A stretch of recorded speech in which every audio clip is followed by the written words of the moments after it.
Hello, San Francisco, and welcome once again to the Angelic Troublemakers. I'm your host, Alan Jones, and on today's program, price match sentencing. Of course, I am speaking of the ridiculous sentencing this week of one Paul Manafort on the left. On the right is Crystal Mason. These two were recently sentenced.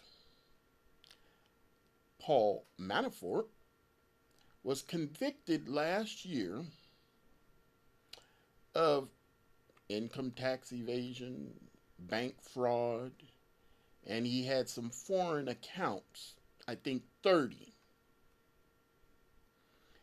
And he got sentenced this week, and he received a 47-month sentence. This man had $30 million in accounts all over the world. I mean, he was a Donald Trump uh, campaign manager briefly, but he had been doing some criminal activity of his own to line his own pocket for 10 years.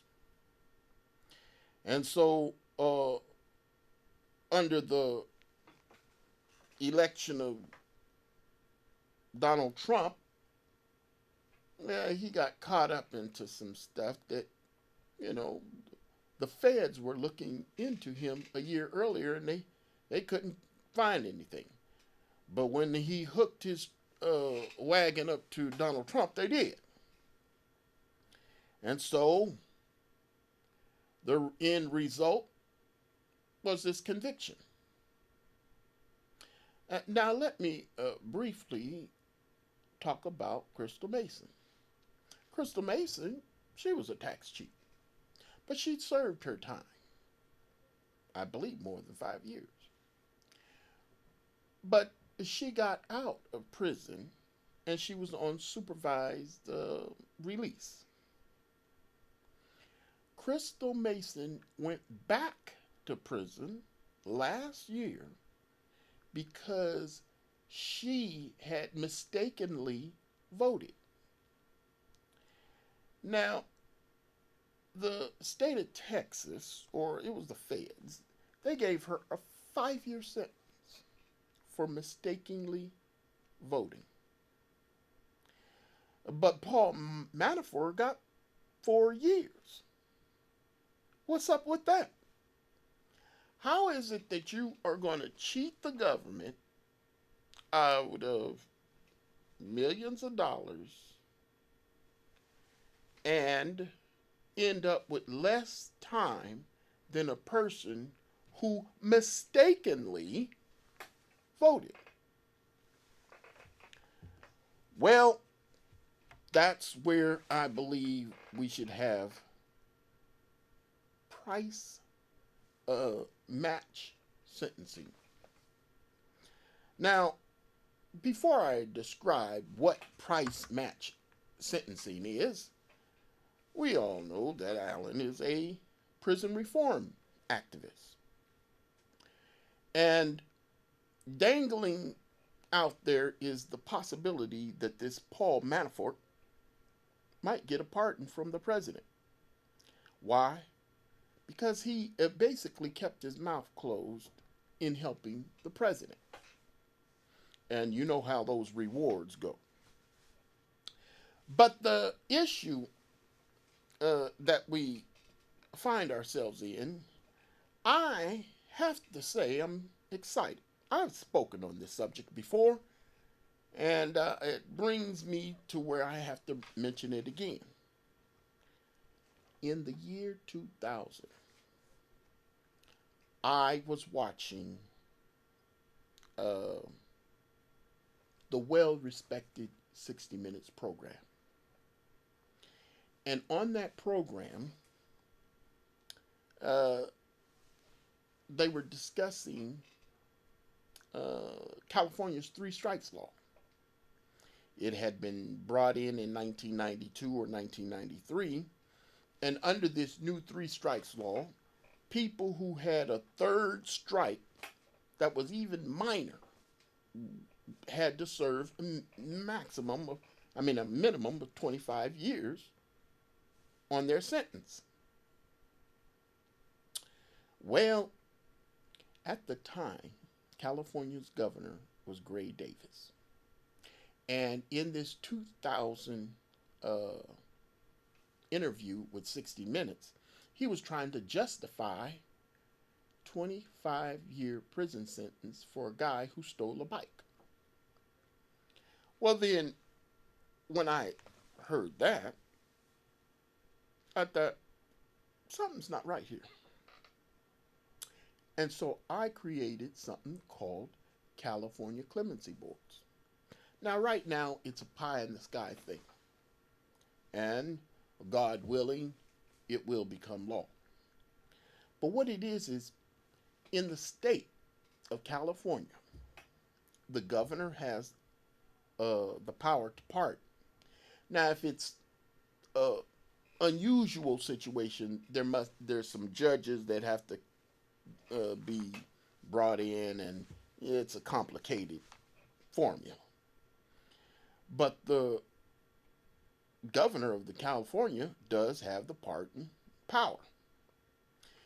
That's on a state level.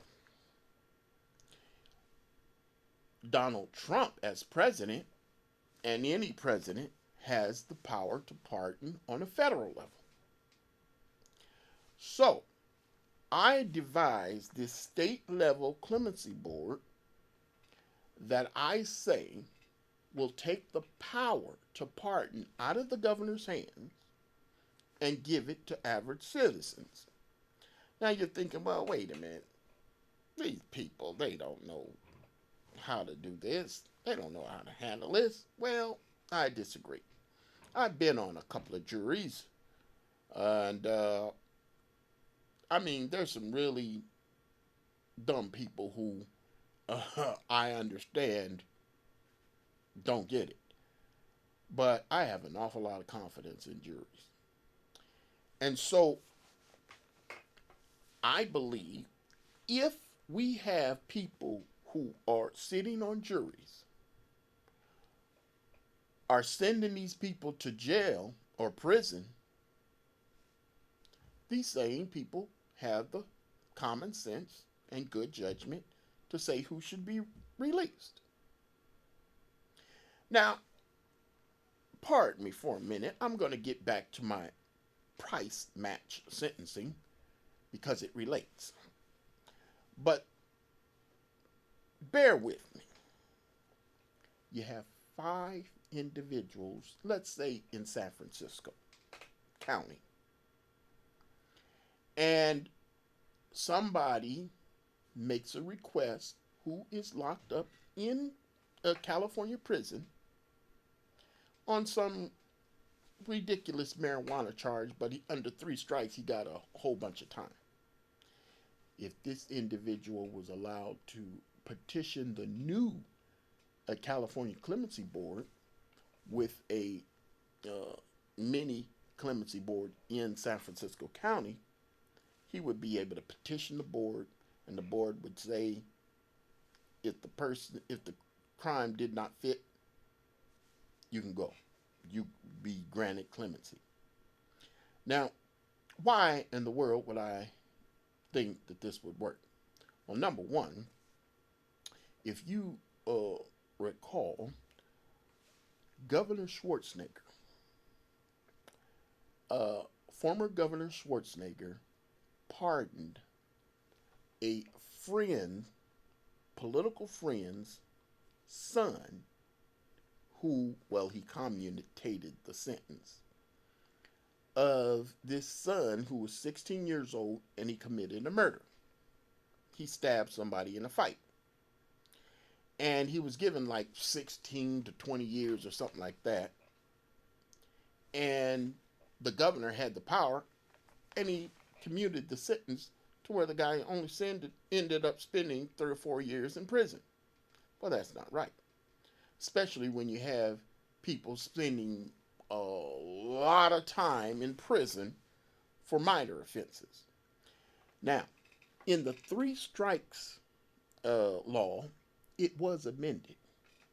But before it was amended, there was a situation where a man stole $200 million worth of old people's funds, senior citizens' retirement, and he got 25 years.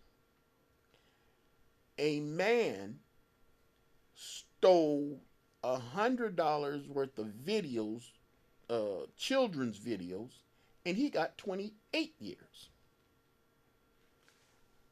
Wait a minute. Please forgive me. It was the other way around. He got 28 years for the man who ripped off old folks. But the man who ripped off a video store for $100 worth of children's videos, he was sentenced to 25 years. Well, guess who was eligible for parole first? The man who stole the $200 million worth of old people's money. Why? Under the old three strikes law, if you had a minor offense and it was under three strikes, you had to serve the minimum 25 years. Well, under the 28-year sentence that the man ripped off old people, where he stole $200 million worth of their money, he got 28 years, but he got credit for good time served, and he only had to serve a portion of that, and it went down to like 23 years. So, though we have had the three strikes amended, it's still a problem. One of the crimes that I went ballistic over was the fact that Santos Reyes, if you look up the name, you'll find out that he was sentenced to 26 years for cheating on a driving test in the state of California under the three strikes law. The other convictions that he had were nonviolent. And so he was under this three strikes law. What had happened was, after the California amended the three strikes law, he was able to get released before serving the full 26 years. He petitioned the court, maybe he served 12, 13 years of it. And the moment he was released, California ICE immediately deported him to Mexico, leaving his two children without their father. Now, that's harsh.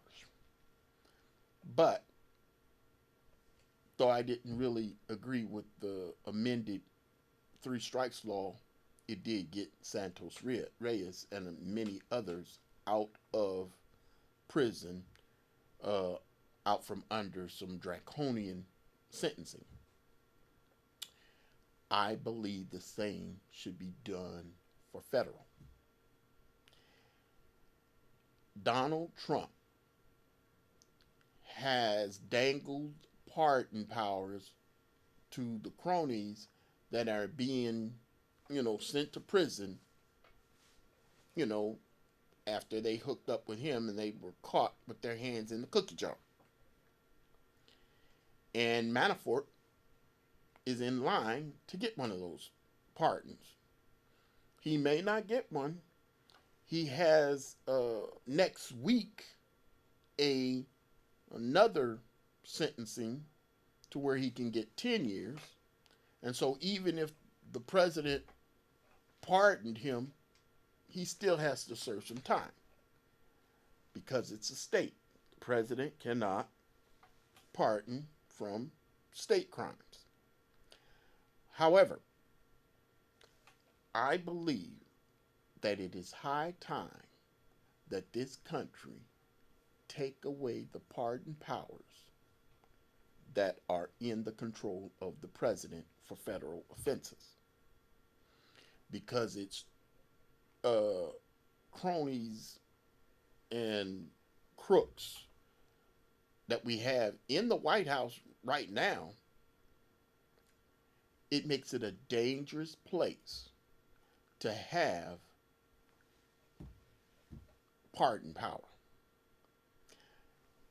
Clemency is the most powerful tool in criminal justice. So why do we want it in the hands of the most powerful person? It's like he can do no wrong and his buddies can do no wrong. Because if they get caught while he's in office, they can possibly get off. This is not right. Now, will this happen anytime soon? No. But I'm putting it out there. And far as this Paul Manafort is concerned, that's where I bring in my price match sentencing. Now, it might not help Crystal Mason on the right here, but let's think of it this way. Have you heard of some mattress company?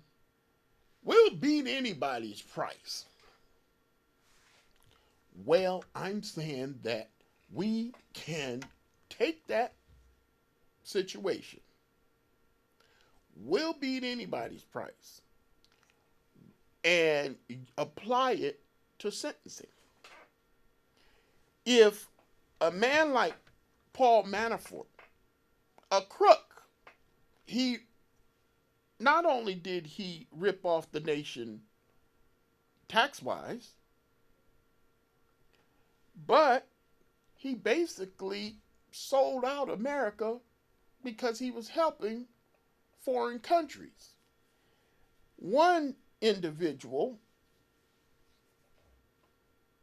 in Russia, he owed $10 million to. And so he was doing all he could to pay him off. So to rip off America to pay off this man was no big deal to him. But for him to get such a small sentence of 47 months, think of it this way. If you buy yourself a mattress and you find that it is cheaper somewhere else, and this store had a price matching policy, you take the issue to the store after you bought it and say, hey, this was done 20%, this was same mattress being sold for 20% less at this other store. And according to the price matching policy, they'll rebate you to where you pay just as much, if not a little less, and everybody's happy. I'm saying the same thing should happen with sentencing. If a person is sent to prison on, let's say, a minor drug charge, and he gets 10 years, and then he realizes, well, wait a minute, this Paul Manafort did worse than I. He should be able to petition the court or a new clemency law,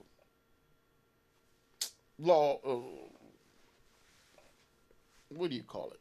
A new clemency board, and say, hey, I want his sentence.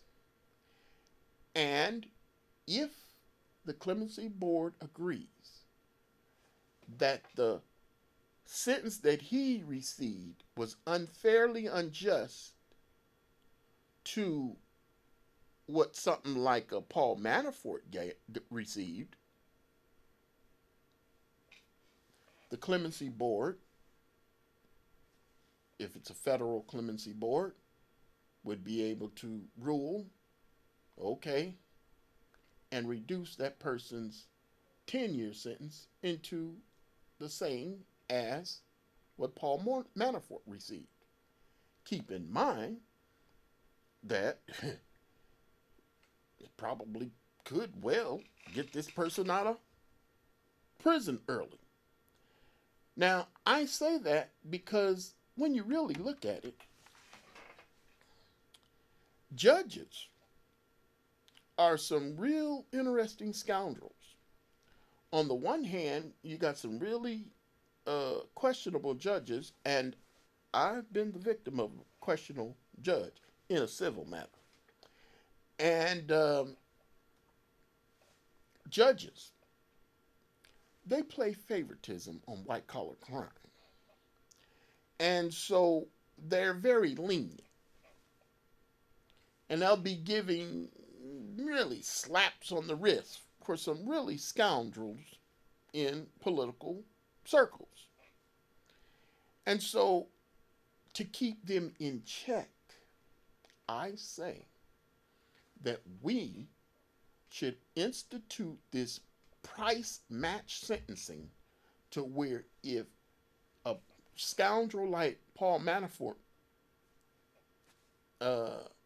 can get such a light sentence, everybody who received a harsher sentence but did a less serious crime should be able to get the same sentence.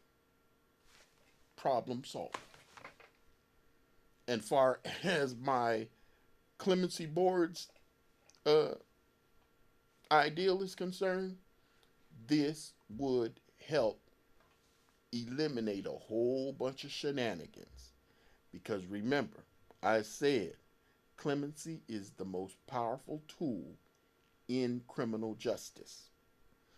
And the best way to handle it right now is to take it out of the control of some real scoundrels.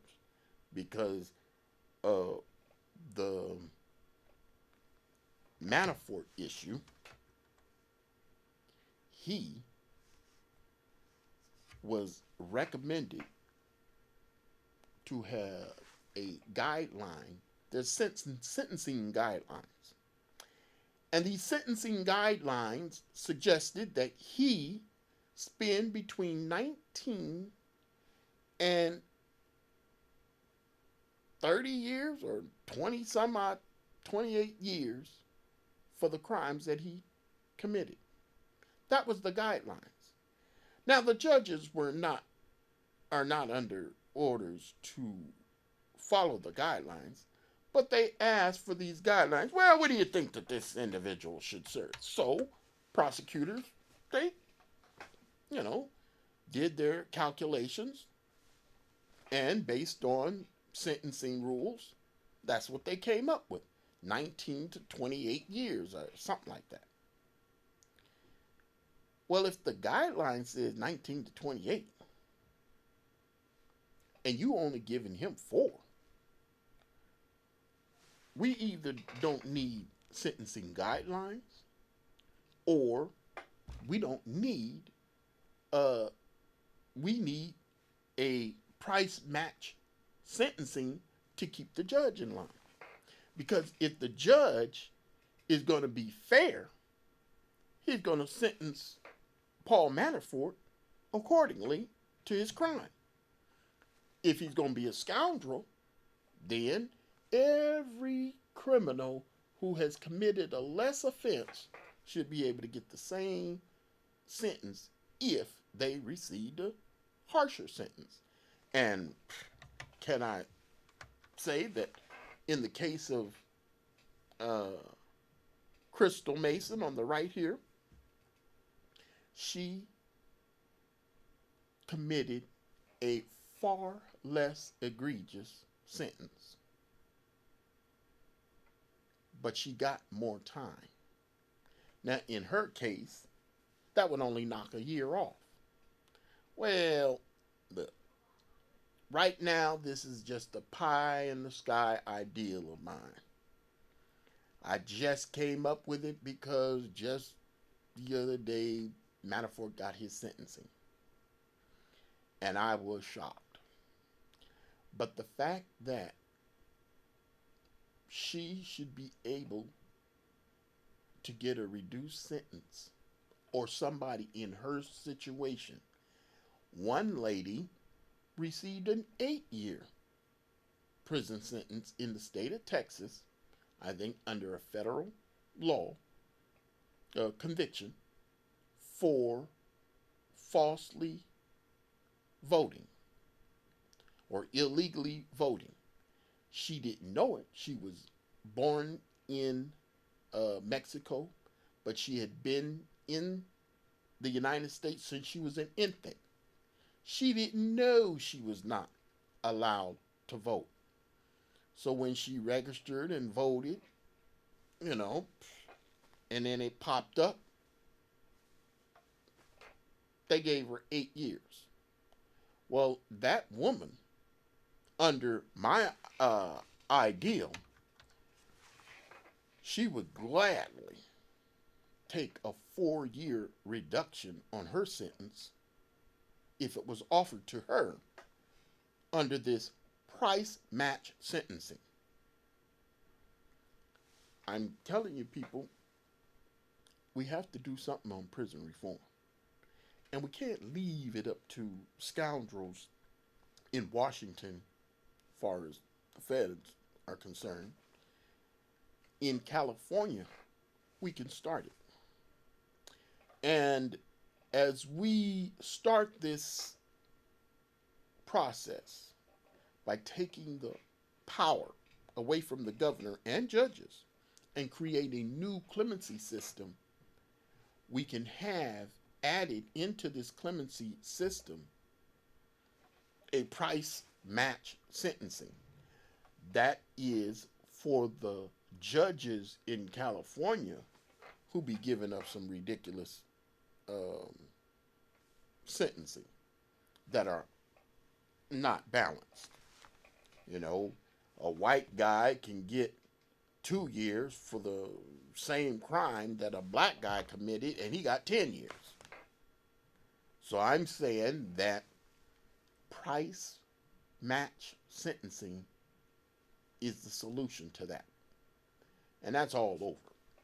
There was a man who stole a bunch of quarters in a laundromat in, I think, Florida. I don't remember where.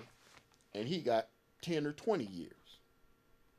Well, why don't you match that up to the Paul Manafort issue? And I guarantee you, he'll be out before, long under price match sentencing. Now, I understand that Paul Manafort is 70 years old, or will be 70 years old. And so that, some people are saying, played a part in this. They're speculating just like I am. Well, Bill Cosby was 80 years old when he was sentenced to 10 years. So they weren't concerned about his age and health. So to use that on this Paul Manafort, who has health issues, I'm not buying it. But people, we need to do something on prison reform. And throwing one more issue into this, I say price match sentencing is something that we should look seriously at, putting it together. And until next time, I say, you stay alert, and God bless you.